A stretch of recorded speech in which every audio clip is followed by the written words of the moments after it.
হযরত শাহজালাল আন্তর্জাতিক বিমানবন্দরের সকল ফ্লাইট কার্যক্রম এখন বন্ধ রয়েছে এবং আমরা সর্বশেষ যে তথ্যটি পেয়েছিলাম যে 4টি ফ্লাইট চট্টগ্রামে অবতরণ করেছে এবং সাথে রিয়াদ থেকে আসা একটি ফ্লাইট সিলেটে অবতরণ করেছে।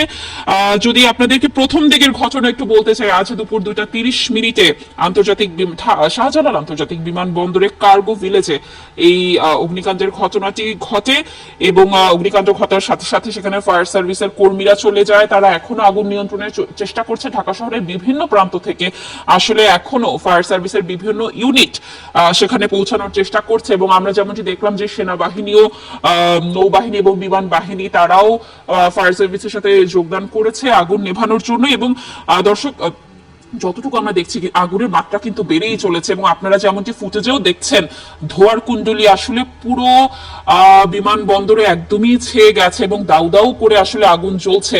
আমরা আমাদের সহকর্মীরা তাদের ক্যামেরার মাধ্যমে যতটুকু সম্ভব এয়ারপোর্টের বাইরের এবং ভেতরের পরিস্থিতি আপনাদেরকে দেখানোর চেষ্টা করছে এবং আমাদের সহকর্মী যেমনটি জানালো যে হ্যাঙ্গার অর্থাৎ যেখানে বিমানগুলো রাখা হয় সেখান পর্যন্ত আগুন আসলে পৌঁছেছে কিনা এই বিষয়ে কোনো তথ্য আমরা পাইনি, তবে পৌঁছানোর একটি শঙ্কা রয়েছে।